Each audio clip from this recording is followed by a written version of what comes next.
Hai guys, selamat berjumpa kembali di channel novel populer viral yang keren ini. Sebelum mengikuti kelanjutan kisah Dev atau Camping yang semakin seru dan mendebarkan ini, mohon bantuan kalian untuk subscribe, like, komen dan share video-video yang ada di channel ini ya. Perlu diketahui bahwa novel Perintah Kaisar Naga ini adalah termasuk kategori novel ongoing. Jadi waktu update dan jumlah bab setiap hari menyesuaikan dengan update dari autornya. Perintah Kaisar Naga bab 3149, 3150 dan 3151. Dev, biarkan kita berdua naik, dan aku bisa memberimu sejumlah koin roh. Ye Fengqing juga menundukkan kepalanya saat ini. Bagaimanapun, ada perubahan yang tidak terduga di lautan tinta. Jika monster benar-benar keluar, mereka akan menjadi ikan di pelat besi di lautan tinta, siap untuk disembelih. Aku tidak kekurangan uang. Dev mencibir, lalu dia membiarkan kura-kura suci berenang menuju kapal roh. Tubuh besar kura-kura suci mengeluarkan gelombang, menjatuhkan Zhou Tai dan Ye Fengqing ke dalam air, dan mereka menjadi linglung. Melihat Dev yang pergi, wajah Ye Fengqing penuh amarah. Ah, tunggu sampai kamu tiba di darat, aku akan membuatmu terlihat buruk. Saat Ye Fengqing meraung, dia tiba-tiba merasakan aura berbahaya datang. Merasakan hal itu, Ye Fengqing segera memutar kepalanya secara naluriah, dan dia melihat hiu macan berenang ke arah mereka berdua dengan mulut berdarah terbuka. Zhou Tai dan Ye Fengqing sangat ketakutan sehingga mereka berenang mati-matian menuju kapal roh. Dev tertawa saat melihat kedua orang itu dikejar oleh binatang hiu macan itu. Kapal roh yang berada di kejauhan melihat Ye Fengqing sedang dikejar hiu macan itu. Jadi mereka bergegas menuju Ye Fengqing. Di saat-saat terakhir, Ye Fengqing dan Zhou Tai naik ke kapal roh dan lolos dari serangan hiu macan. Keduanya basah kuyup, dan mereka sangat malu. Dev juga mengantarkan kultivator lainnya ke kapal roh. Ye Fengqing dan Zhou Tai memandang Dev dengan dingin, mengertakkan gigi dengan kebencian. Jika bukan karena takut menghancurkan kapal roh, mereka berdua benar-benar ingin melakukannya di kapal roh. Dev, tunggu aku. Aku tidak akan pernah berakhir denganmu. Ye Fengqing mengertakkan gigi dan mengucapkan kata demi kata. Jadi bagaimana jika ini belum berakhir? Apakah kamu memiliki kemampuan untuk memukulku? Dev tampak provokatif. Sekarang dia berada di puncak alam tubuh fit peringkat 8. Kalau dia berlatih sedikit lagi, tidak sulit baginya untuk menembus ke alam tubuh fit peringkat 9. Jadi dia sama sekali tidak takut pada Ye Fengqing. Kamu tidak perlu banyak bicara di kapal roh ini. Tunggu saat kamu mendarat. Aku akan membuatmu membayar kelakuanmu. Ye Fengqing berkata dengan ekspresi membunuh di wajahnya. Dev mendengus dingin dengan jijik, kalau begitu aku akan menunggumu. Bahkan jika kamu tidak mencariku, aku akan menyelesaikan masalah ini denganmu. Setelah Dev selesai berbicara, dia melompat dari kapal roh, dia sekarang memiliki kura-kura suci, jadi dia tidak perlu naik kapal roh lagi. Kemudian dia mengendarai kura-kura suci dan berenang sampai ke pantai. Hei! Di belakang kura-kura, Ji Lianzan tiba-tiba menghela nafas. Kali ini, sekte terbang mereka menderita kerugian besar, bahkan sekte tersebut telah kehilangan sebagian besar dari murid mereka. Jika mereka ingin pulih di masa depan, dikhawatirkan akan memakan waktu lama. Ji Lianzan akhirnya harus bekerja keras untuk memenangkan bisnis keluarga sekte Feitian, tetapi dia tidak ingin menjadi seperti ini hanya dalam beberapa hari. Masalahnya sekarang dia bahkan belum membalas dendam, dan hanya bisa membiarkan sekte gerbang penusuk awan melarikan diri. Tidak hanya orang dari gerbang penusuk awan melarikan diri, tetapi dia dan murid-muridnya hampir mati di lautan tinta. Inilah yang membuat Ji Lianzan merasa terhina dan sangat dirugikan. Ayah, kamu tidak perlu terlalu sedih. Selama kita bekerja keras, aku percaya bahwa sekte surgawi terbang kita masih bisa mendapatkan kembali kejayaannya. Melihat ini, Ji Yun pergi ke sisi Ji Lianzan untuk menghiburnya. Ji Lianzan menatap Ji Yun, wajahnya penuh kelegaan. Meskipun Fei Tianzong menderita kerugian besar, putranya banyak berubah, hal itu yang memberi Ji Lianzan sedikit penghiburan. Ini juga berkat Dev. Setelah Ji Yun mengikuti Dev, dia telah berkembang pesat dalam hal pemikiran dan tanggung jawab, dia tidak lagi terlihat sebagai playboy tua. Lihat, apa yang ada di depanmu. Saat ini, Jindong sepertinya menemukan sesuatu, dan berteriak keras. Dev dan yang lainnya menoleh dan menemukan titik-titik hitam melewati lautan tinta satu persatu lebih dari 10 mil jauhnya. Dev melihat dengan saksama, dan langsung menemukan bahwa titik-titik hitam yang lewat ini ternyata adalah seorang manusia, duduk di belakang kura-kura suci, berjalan melalui lautan tinta. Dev melihat dengan sekilas, dan dia melihat ada lusinan orang, bahkan kura-kura suci yang mereka miliki lebih dari selusin. Ada 4 atau 5 orang di belakang setiap kura-kura suci.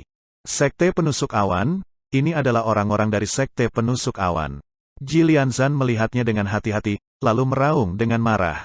Begitu Dev mendengar bahwa pihak lain adalah seseorang dari Sekte Penusuk Awan, dia segera bergegas menuju orang-orang dari Sekte Penusuk Awan itu. Orang-orang dari Sekte Penusuk Awan itu juga sepertinya telah menemukan Dev dan yang lainnya. Melihat hanya ada sedikit Dev dan yang lainnya, mereka semua mengepung Dev dan rombongannya. Ketika orang-orang dari Sekte Penusuk Awan itu melihat kura-kura suci tempat Dev dan yang lainnya duduk, mereka semua menunjukkan keterkejutan di wajah mereka. Karena kura-kura suci yang ditunggangi Dev dan yang lainnya terlalu besar, beberapa kali lebih besar dari kura-kura suci mereka. Ji Lianzan, apakah kamu masih hidup? Pada saat ini, seorang pria parubaya berjubah hitam dengan wajah lembut bertanya kepada Ji Lianzan. Qin Lei, kamu belum mati. Bagaimana aku bisa mati? Sekarang Tuhan membiarkan aku bertemu denganmu. Aku pasti akan membiarkanmu mati tanpa tempat untuk mati. Ji Lianzan penuh amarah, dengan niat membunuh di matanya. Hahaha, apakah kamu bercanda? Tidakkah kamu menyadari bahwa kamu telah dikepung oleh anak buahku?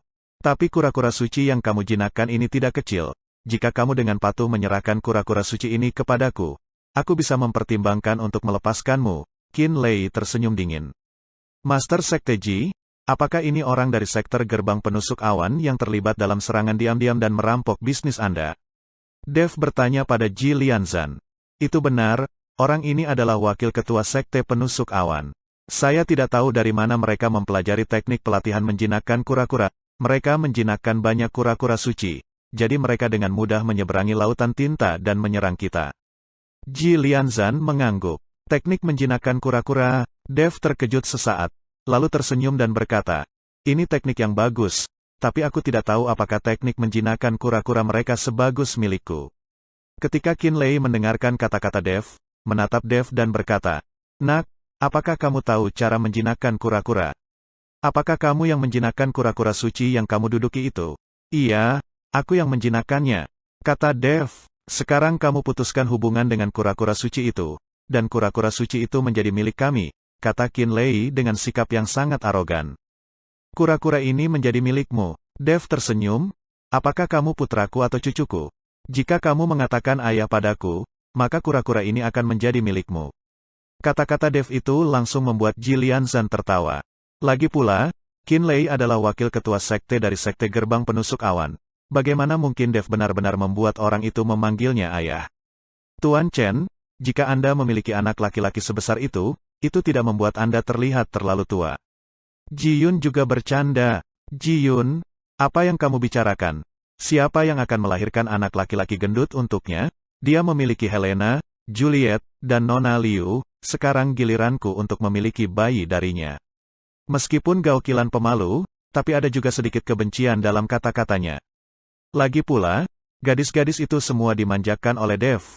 Gao Qilan juga mendengar teriakan gadis-gadis itu saat itu, dan dia sangat senang saat mendengarnya. Tapi dia belum disentuh sama sekali oleh Dev, jadi bagaimana mungkin dia tidak memiliki dendam. Sementara itu, Qin Lei menjadi gila karena marah saat ini. Tidak apa-apa bagi Dev untuk memarahinya, tetapi yang lain mulai memperlakukannya bagaikan badut. Kamu masih punya mood untuk menggoda ketika kamu mau mati. Hari ini aku akan membiarkanmu mengurus dirimu sendiri di lautan tinta ini. Setelah selesai berbicara, Qin Lei mulai membuat suara kasar. Kura-kura suci tempat Dev dan yang lainnya duduk tampak gelisah setelah mendengar suara itu, dan menggeliat mati-matian. Ini adalah teknik pelatihan kura-kura Qin Lei, yang membuat kura-kura suci itu cemas. Dev dengan lembut mengelus kepala kura-kura suci, perlahan menenangkan emosi kura-kura suci itu. Qin Lei mati-matian melakukan teknik menjinakkan kura-kura, dahinya sudah dipenuhi keringat dingin, tetapi dia menemukan bahwa kura-kura suci yang diduduki Dev dan yang lainnya acuh tak acuh dan tetap diam. Sialan, mari kita gunakan teknik pelatih menjinakkan kura-kura bersama untuk membuat kura-kura suci ini tunduk pada kita, perintah Qin Lei dengan keras. Segera, puluhan orang dari Sekte Penusuk Awan mulai menggunakan teknik pelatihan kura-kura, mencoba menjinakkan kura-kura suci itu. Serangkaian suara menusuk dan aneh terus bergema di telinga kura-kura suci. Kura-kura suci mulai gelisah lagi, dan tubuhnya semakin berayun, menyebabkan Dev dan yang lainnya terlempar. Melihat ini, Dev segera mengucapkan mantra menjernihkan hati, dan suara suci dan jernih masuk ke telinga kura-kura suci. Mantra pemurnian hati membuat hati kura-kura suci yang gelisah menjadi tenang seketika. Tidak peduli bagaimana Qinlei dan yang lainnya menggunakan teknik penjinakan kura-kura, kura-kura suci yang diduduki Dev tidak gelisah. Setelah beberapa saat, Qinlei dan yang lainnya berkeringat deras, tetapi mereka gagal menjinakkan kura-kura suci yang diduduki Dev. Ini lelucon yang sangat menggelikan, ingin menjinakkan kura-kura suci saya dengan kemampuan kalian. Tidak sopan untuk datang dan pergi.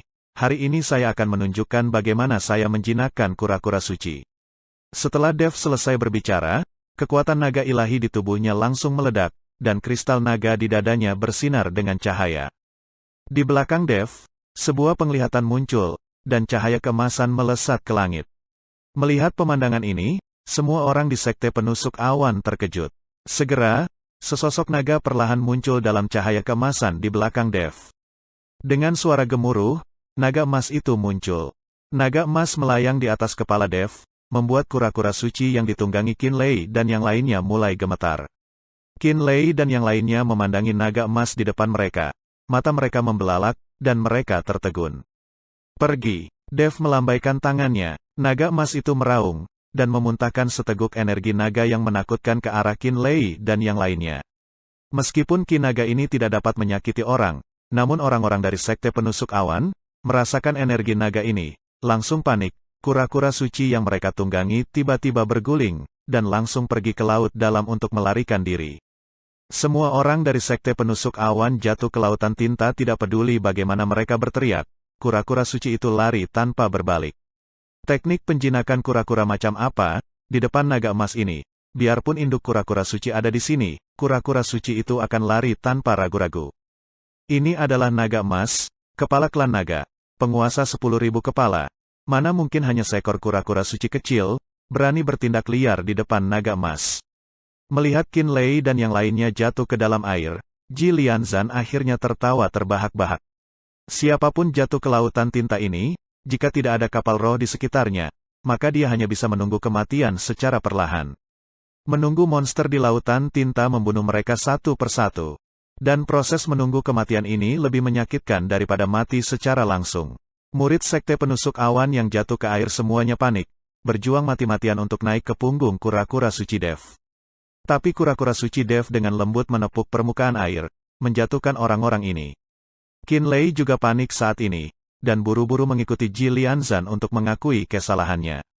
Master Sekte Ji, saya salah, saya benar-benar salah, tolong bantu saya bersedia mengembalikan pesawat itu kepada Anda, dan saya juga akan memberi Anda kompensasi. Apapun kompensasinya. Qinlei hanya ingin bertahan hidup sekarang, jadi dia siap menghabiskan sejumlah apapun uang jika itu diperlukan. Tapi Ji Lianzan tersenyum dingin, Qinlei, begitu banyak murid Fei Tianzong saya yang meninggal, bisakah mereka dibeli dengan uang? Kamu pantas mendapatkan apa yang terjadi padamu hari ini. Qinlei melihat bahwa Ji Lianzan acuh tak acuh, dan akhirnya dia mengalihkan perhatiannya pada Dev. Orang yang dapat melontarkan penglihatan dan menggambar naga emas pasti bukan orang biasa. Jadi Qinlei memohon belas kasihan, rekan dawa, ayah, tolong selamatkan saya, saya bersedia memberikan semua bagian saya di sekte penusuk awan untukmu. Untuk bertahan hidup, Qinlei ini tidak segan mulai memanggil ayah Dev. Aku tidak sebesar kamu bisa bersenang-senang di sini. Dev tersenyum, lalu mengarahkan kura-kura suci untuk berenang menjauh.